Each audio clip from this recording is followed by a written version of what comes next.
এই মাদ্রাসার যারা ফারিগীন তাদের দস্তার উপলক্ষে আয়োজিত মাহফিল, মুরব্বীদের হাতে দস্তার প্রদান করা হয়েছে।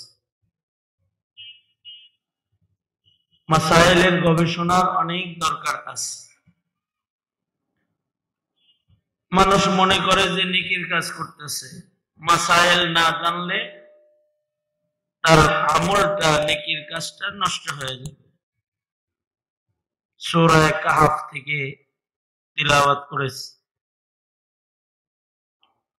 আল্লাহর রাসূল এসেছেন মানুষের আমল ঠিক করার জন্য।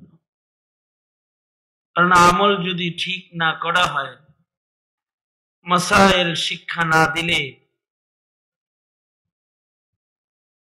আমল সহি হবে না। আর আমল সহি না হলে এই আমল দিয়ে নাজাত পাওয়া যাবে না।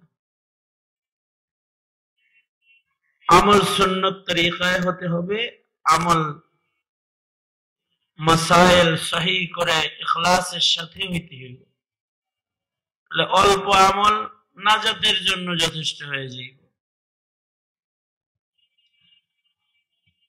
নফল নামাজ কখন পড়া হবে মাসআলা জানে না, আসর থেকে মাগরিব পর্যন্ত ইখলাসের সাথে নফল নামাজ পড়ছে, তার এই নামাজে কোনো সওয়াব হবে না। হবে? হ্যাঁ, মাসাইল জানে না, মান্নত মানছে আমি ঈদের দিন রোজা রাখব। মাসাইল না জানার কারণে তার রোজার দ্বারা তার কোনো উপকার হবে না। ভাবতেছে সে নেকির কাজ করতেছে।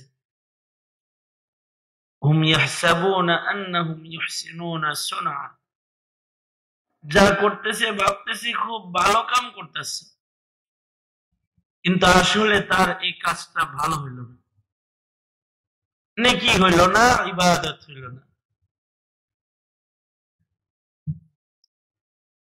মাসাইল সব কোরআন ও হাদিসের আয়াত এবং হাদিসের